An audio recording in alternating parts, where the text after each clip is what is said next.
Praise the Lord.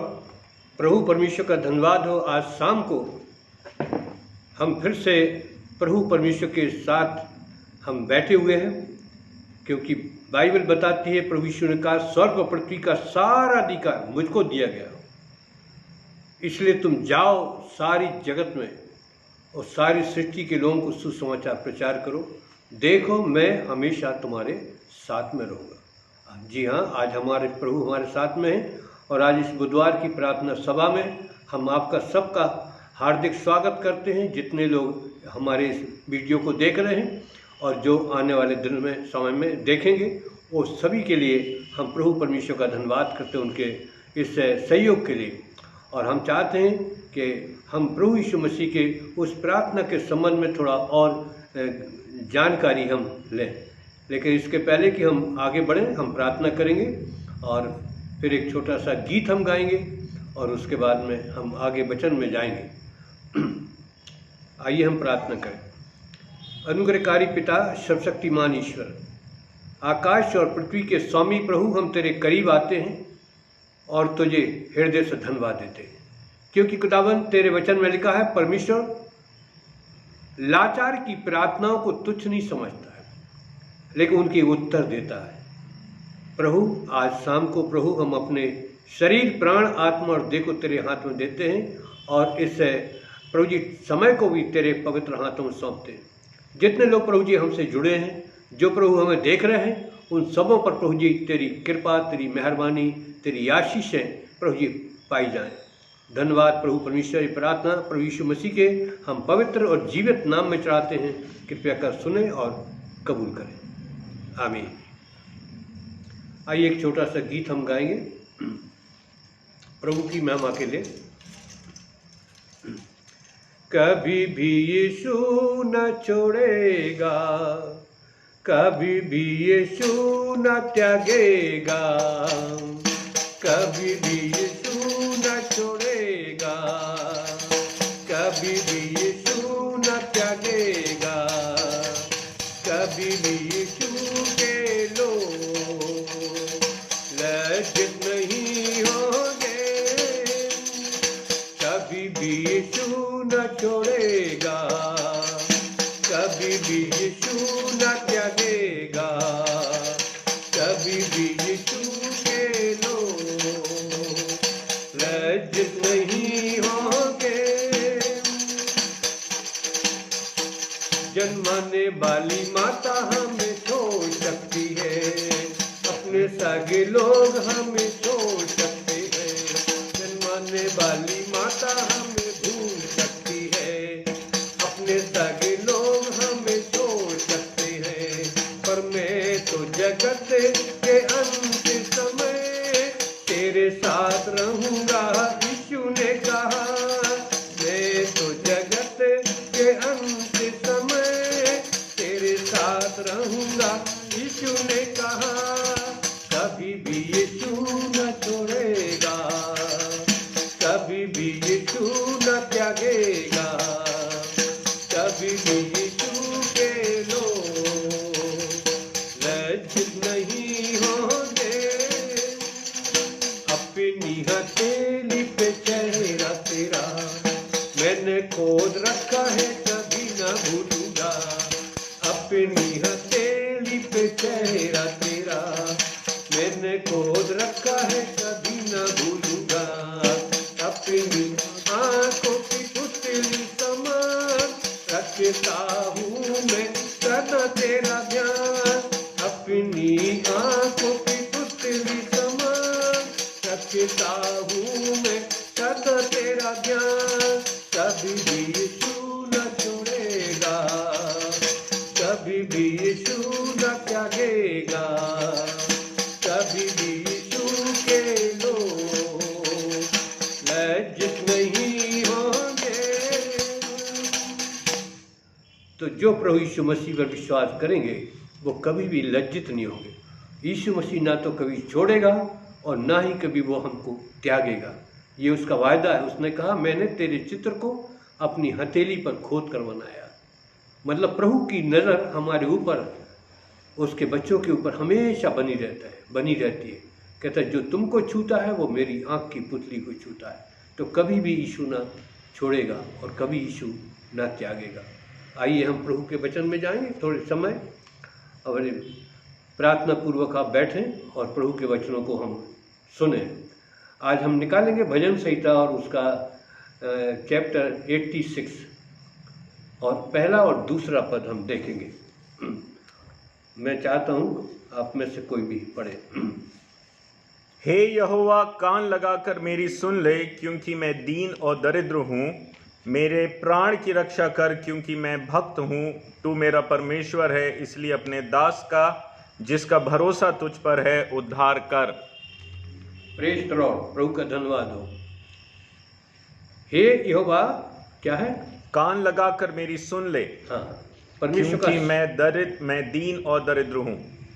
जब हम बिल्कुल टूट जाते हैं, जब बिल्कुल हम नम्र बन जाते हैं, तब हम प्रभु, अभी हम प्रार्थना में हम एक शब्द बोल रहे थे कि वो लाचार की प्रार्थनाओं को तुच्छ नहीं समझता।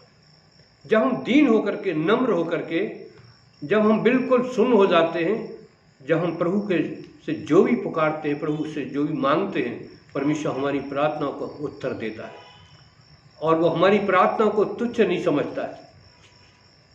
यह लिखा है, प्रभु मैं दीन हूं, मैं नम्र हूं, अपने दास का क्या कर। पढ़ना भाई। हे यहोवा, कान लगाकर मेरी सुन ले। ये यहोवा, कान लगाकर मेरी सुन ले, और क्योंकि मैं दीन और दरिद्र हूं। दीन और दरिद्र हूं। हमारे जीवन में यदि अहंकार है, हमारे जीवन में यदि घमंड है, तो आप ये समझिए कि परमेश्वर हमारी प्रार्थनाओं को नहीं सुनता। लेकिन जब हम टूट जाते हैं, नम्र बन जाते हैं, दीन बन जाते हैं, तो लिखा है बाइबल में कि वो लाचार की प्रार्थनाओं को तुच्छ नहीं जानता, लेकिन उनकी उत्तर देता है, उनको समझाता है, बताता है, और जो कुछ भी हम प्रार्थना में विश्वास के साथ मांगते हैं, परमेश्वर हमको देता है। मेरे कई ऐसे 40 वर्षों के जीवन में मैंने बहुत सी प्रार्थनाएं की और प्रार्थनाओं के उत्तर मुझको मिले। मैंने खुद अब ये अनुभव किया, मेरे मित्रों, मेरे भाई बहनों, और मैं ये चाहता हूं कि आप जब भी प्रार्थना करें तो आप दीन होकर प्रार्थना करें, नम्र होकर प्रार्थना करें, गिड़गिड़ा के प्रार्थना करें, और परमेश्वर जरूर आपकी प्रार्थनाओं का जवाब देगा, उत्तर देगा। मैं आगे हम देखेंगे थोड़ा सा, और जैसे कि हम पढ़ेंगे प्रभु के वचन में से दूसरा इतिहास उसका 7 अध्याय, दूसरा इतिहास उसका 7 अध्याय और उसका पढ़ेंगे 14 पद। तब यदि मेरी प्रजा के लोग जो मेरे कहलाते हैं, जो मेरे कहलाते हैं, मेरी प्रजा के लोग जो मेरे कहलाते हैं, दीन होकर प्रार्थना करें। फिर आया वही शब्द, दीन होकर प्रार्थना करें, और मेरे दर्शन के खोजी होकर अपनी बुरी चाल से फिरें। यहाँ एक और चीज जुड़ी है। हम प्रार्थना तो बहुत करते हैं, कितने लोग रोज प्रार्थनाएं करते हैं, लेकिन बुरी चाल से हम फिरते नहीं। यदि हम बुरी चाल से फिरें, उसका जवाब है, वहां लिखा है प्रभु ने, यदि मेरी प्रजा के लोग दीन होकर प्रार्थना करें और अपनी बुरी चाल से फिरें।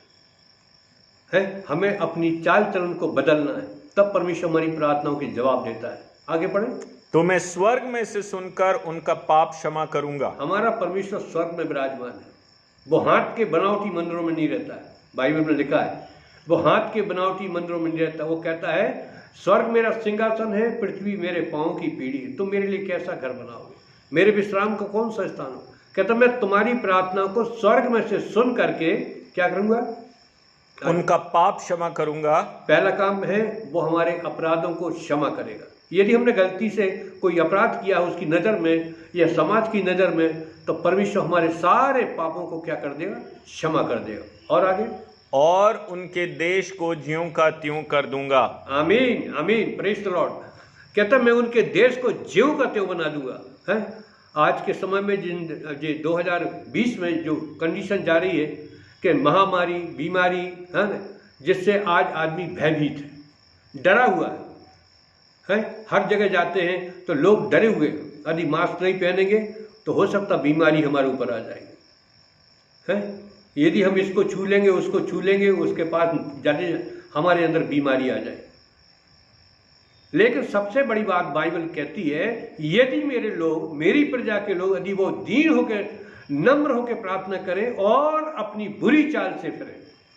आज हमारे देश की हालत बहुत खराब है, चारों तरफ अपराध बढ़ रहा है, जरा जरा से बच्चों के साथ लोग व्यभिचार करते, मर्डर हो रहे, मनुष्यों को आपस में एक दूसरे को भेड़ बकरियों के जैसे मार देते, उनको कोई डर नहीं है, कोई भय नहीं है, ना ईश्वर का डर है, ना देश में जो हमारे अधिकारीगण हैं ना उनका डर है, लेकिन अनाप शनाप तरीके से गलत काम करते हैं और एक दूसरे की हत्याएं कर रहे हैं और बच्चों को अपहरण कर लेते हैं, उठा लेते हैं, उनके साथ गलत काम करते हैं। मिलावट की तो कोई कमी नहीं, हर एक खाने पीने की चीज़ों में मिलावट है और इसी वजह से आज दुनिया में बहुत सी बीमारियां भी फैली हुई।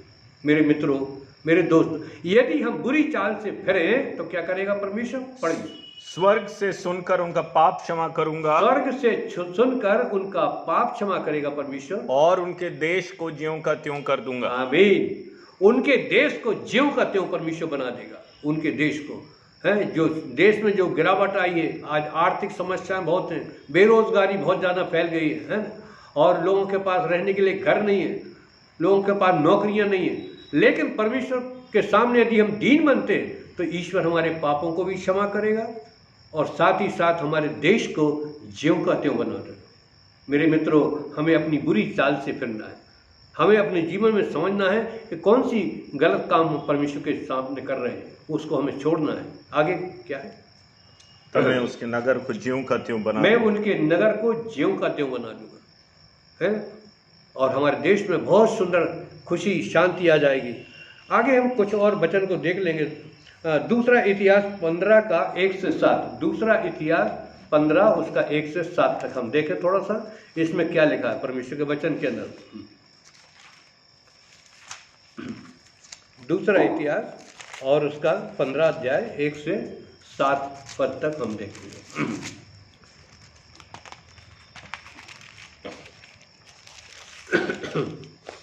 तब परमेश्वर का आत्मा ओदेद के पुत्र अजर्या में समा गया, अजर्या में ईश्वर की आत्मा समा गई और वह आसा से भेंट करने निकला और आशा राजा से भेंट करने के लिए गया और उससे कहा, हे आसा, हे आशा और हे सारे यहूदा और बिन्यामीन, मेरी सुनो।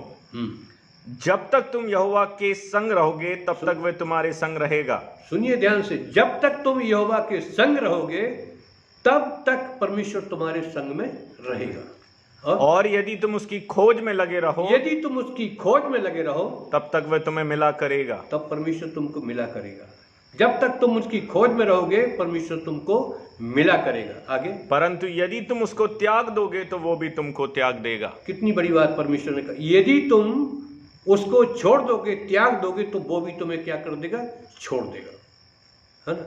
आज कंडीशन वही है, लोग अपने अपने तौर तरीकों से, विज्ञान की चीज़ों से वो क्या करना चाहते हैं? अपनी समस्याओं का समाधान करना चाहते हैं, लेकिन ये सारी समस्याएं इसलिए है क्योंकि हम प्रभु के साथ नहीं चल रहे। यदि हम ईश्वर के साथ में चलेंगे तो ईश्वर भी हमारे साथ में रहेगा, और जब हमारे साथ ईश्वर नहीं रहता है तो उस समय हमारी कंडीशन क्या रहती है? हम पढ़ें थोड़ा बाइबल से।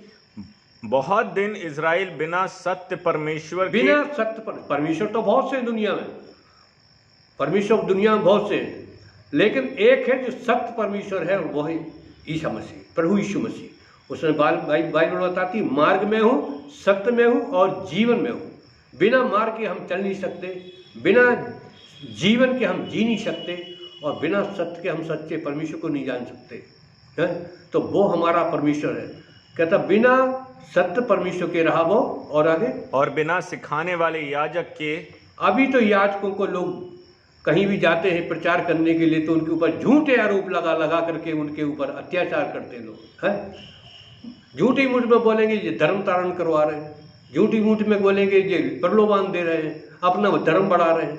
लेकिन जब हम कहते हैं कि प्रभु के साथ आ जाओ, प्रभु के साथ मिल जाओ, तो वो बात सुनने को कोई तैयार नहीं होता है।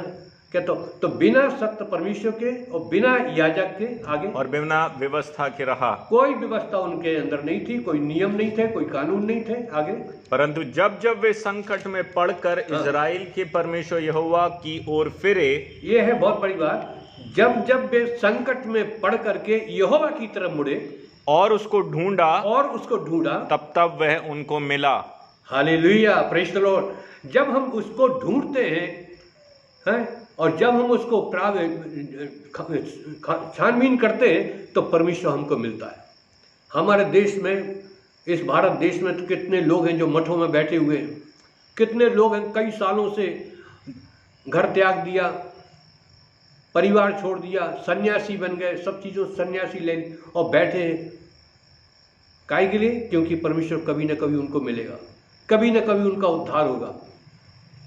और उद्धार प्राप्त करने के लिए, परमेश्वर को खोजने के लिए लोगों ने अपना घर गृहस्थी से संन्यास ले लिया, लेकिन वो प्रभु के पास नहीं आ रहे, प्रभु के पास नहीं आ रहे हैं। और बाइबल कहती है सब भटक गए हैं, सब ने अपना अपना मार्ग लिया, कोई धर्मी नहीं, कोई एक भी नहीं, सब भटक गए हैं, कोई परमेश्वर का खोजने वाला नहीं। लेकिन यदि परमेश्वर को खोजेंगे, वहां लिखा है जब जब वो प्रभु की तरफ मुड़े, उनको खोजा, तब तब परमेश्वर उनको मिला। आगे क्या लिखा है? उस समय ना तो जानने वाले को कुछ शांति होती थी, ना जाने वाले को कुछ शांति, और ना आने वाले को, और ना आने वाले को शांति, वरन सारे देश के सब निवासियों में बड़ा ही कोलाहल होता था। बड़ा ही कोलाहल होता। आज भी भारत देश में, दुनिया भर में बड़ा ही कोलाहल चल रहा है, कोरोना वायरस है, और इस बीमारी के कारण सब लोग परेशान हैं। कितने लोग भुखमरी के कगार पर आ गए, कितने लोगों की दुकानें बंद, कितनों की फैक्ट्रियां बंद हैं। लोग बहुत परेशान हैं, आज हर जगह लोग परेशान हैं। क्यों? क्योंकि वो अपनी बुद्धि से काम कर रहे हैं। ईश्वर का डर नहीं है, ईश्वर की व्यवस्था नहीं है। याजकों को, पादरियों को, प्रचारकों को मार मार के भगा देते हैं। कोई डर नहीं, कोई भय नहीं इनके अंदर है। और वचन कहता है जब जब वे मतलब के संकट में पड़े, तब वो प्रभु के तरफ मुड़े। तो आज ये जो संकट आया है, ये महामारी का, ये इसलिए संकट आया है कि लोग अपनी बुरी चाल से फिरें, लोग प्रभु को ढूंढें, और परमेश्वर उनके पापों को क्या करेगा? क्षमा करेगा। और आगे क्या लगा? और जाति से जाति और नगर से नगर चूर किए जाते थे, क्योंकि परमेश्वर नाना प्रकार का कष्ट देकर उन्हें घबरा देता था। परमेश्वर नाना प्रकार का कष्ट देकर के उनको घबरा देता था, है नाना प्रकार का कष्ट। नहीं, आज भी हमारे हिंदुस्तान में कहीं भी खुशी नहीं है, कहीं भी शांति नहीं है। सभाओं पर पत्थर फेंक देते हैं लोग, चक्का जाम हो रहे हैं, दुनिया भर के एक दूसरे के ऊपर आरोप लगा रहे हैं। एक हमारे राजनीतिक पार्टियों के अंदर भी मतलब बहुत ही हाहाकार मचा हुआ है। लोगों को समाज की सेवा करना, देश की सेवा करने का कोई चिंता नहीं, उनको सिर्फ चिंता है कुर्सी की। और वो जो चाहते हैं, हर पार्टी ये चाहती है कि हमें कुर्सी मिले, है। लेकिन प्रभु कहता है कि जब जब परेशानी में पड़े, तब प्रभु की तरफ मुड़े हैं। और फिर क्या हुआ आगे? परंतु तुम लोग हियाव बांधो और तुम्हारे हाथ ढीले ना पड़े, क्योंकि तुम्हारे काम का बदला मिलेगा। प्रेज़ द लॉर्ड, हालेलुया, यीशु मसीह का धन्यवाद हो। परंतु यहाँ वचन में साफ लिखा हुआ है कि तुम्हारे हाथ ढीले ना पड़े, तुम्हारे काम का बदला परमेश्वर तुमको देगा। तो जितना बन सकता है आपको क्या करना है कि हमें अपने हाथों को ढीले नहीं करना, हमें दीन दुखियों की सेवा करना है, हमें इन कड़ी मुट्ठियों को खोलना है, जिनको ज़रूरत है उनको लिए अपनी जो हमें ईश्वर ने ब्लेसिंग दिया, आशीष दिया है, उस आशीष को हमको बांटना है, शेयर करना है। कहता तुम्हारे हाथ ढीले ना पड़े, तुम्हारे काम का बदला परमेश्वर क्या करेगा? तुमको देगा। और एक और छोटा सा हिस्सा है, वो है मरकुस की किताब, उसका 10 अध्याय, मरकुस की पुस्तक और उसका 10 अध्याय, और उसका हम थोड़ा सा पढ़ लेंगे 10 का 46 से। और वे यरीहो में आए, और जब वे उनके चेले और उसके चेले और एक बड़ी भीड़ यरीहो से निकलती थी, तो तिमई का पुत्र बर्तिमई, एक अंधा भिखारी, सड़क के किनारे बैठा था। वह ये सुनकर कि यीशु नासरी है, पुकार पुकार कर कहने लगा कि हे दाऊद की संतान, मुझ पर दया कर। कितनी अच्छी प्रार्थना इसने किया। आज प्रार्थना का दिन है, ये कितनी अच्छी प्रार्थना, हे दाऊद की संतान, मुझ पर दया कर, है? कहते जोर, हे दाऊद की संतान मुझ पर दया कर। उसने प्रार्थना किया, अंधा भिखारी था, भीख मांगता था कई सालों से। आगे, बहुतों ने उसे डांटा कि चुप रहे। आज भी कंडीशन यही है, जब हम प्रार्थनाएं करते हैं, जब हम आराधनाएं करते हैं, तो बहुत से हैं जो डांटने वाले खड़े हो जाते हैं। वो नहीं चाहते कि घरों में प्रार्थनाएं हो, वो नहीं चाहते चर्च में प्रार्थना हो, वो नहीं चाहते कि मतलब कोई ईश्वर से हमारे देश के लिए दुआ मांगे, हैं। और इस प्रकार से ये बहुत से लोग कहने लगे चुप रहे, हैं, उसको करें। वो चाहते थे ईसा मसीह को आप डिस्टर्ब नहीं करो, हैं, शांत हो जाओ। फिर आगे क्या पढ़ते हैं, पर वह और भी पुकारने लगा। आमीन। आज जब हमारे जीवन में भी जब लोग हमको मना करते हैं कि प्रार्थना नहीं होने से है, लेकिन हम विश्वासी लोग हम और भी ज़्यादा क्या करते हैं, प्रभु से प्रार्थना करते हैं, अपने देश के लिए प्रार्थना करते हैं। हमारे देश में जो महंगाई है हम उसके लिए प्रार्थना करते हैं। हमारे देश में जो राजनीति में उथल पुथल है हम उसके लिए प्रार्थना करते हैं। प्रभु हमारे देश में अच्छे लोग हो जो देश की सेवा अच्छी रीति से करने पाए। आगे, पुकारने लगा कि हे दाऊद की संतान मुझ पर दया कर, हे दाऊद की संतान मुझ पर दया कर। आगे क्या थे, तब यीशु ने ठहर कर उसे बुलाया और लोगों ने उस अंधे को बुलाकर उससे कहा, ढांढस बांध, उठ, वह तुझे बुलाता है। यीशु ने उसको बुलाया, हे ढांढस बांध, वह तुझको क्या कर रहा है, बुला रहा है। आगे क्या है, वह अपना कपड़ा फेंक कर शीघ्र उठा और यीशु के पास आया। हाँ, अपना कपड़ा फेंक दिया और प्रभु यीशु के पास वो आ गया। इस पर यीशु ने उससे कहा, तू क्या चाहता है कि मैं तेरे लिए करूं? यीशु मसीह कह रहे हैं, तू क्या चाहता है कि मैं तुम्हारे लिए करूं।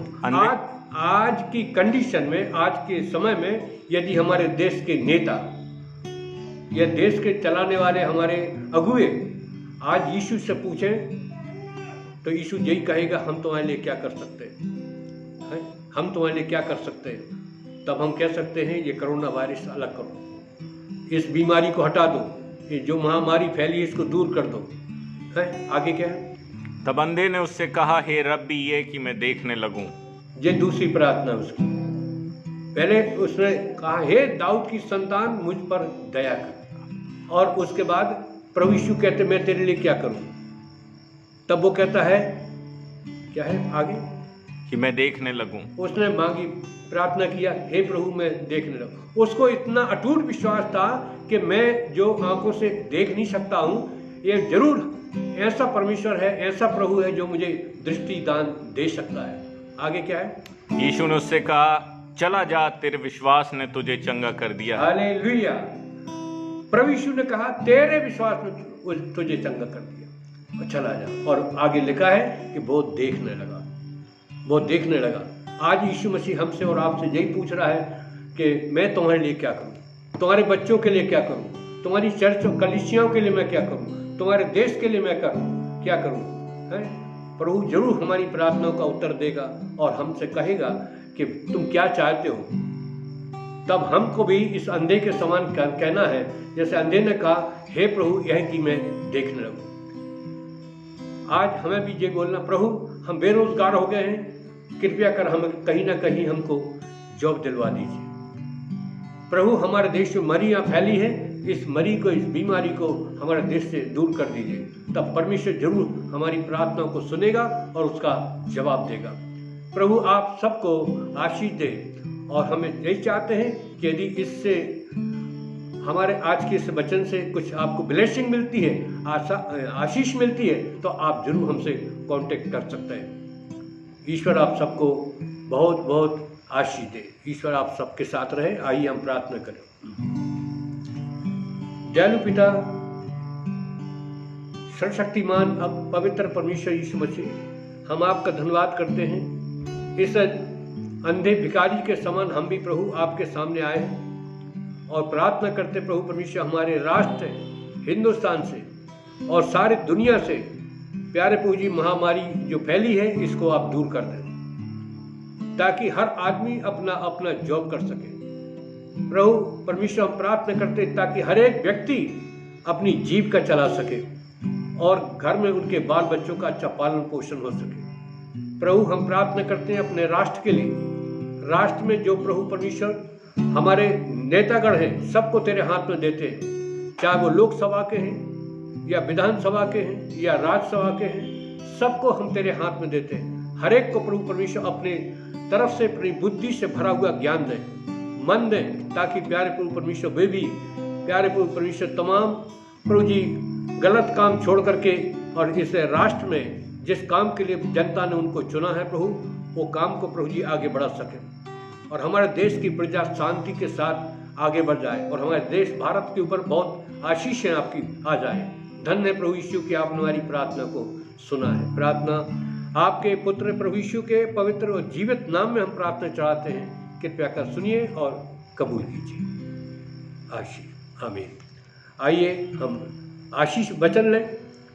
अब हमारे प्रभु यीशु मसीह का अनुग्रह, परमेश्वर पिता का प्रेम और पवित्र आत्मा की संगति उन तमाम विश्वासियों के साथ और हमारे पूरे देश के तमाम जनता के साथ अब से लेकर के हमेशा हमेशा तक बनी रहे। आमीन। Praise the Lord. आप सबको जय मसीह की। प्रभु आप सबको आशीष दे।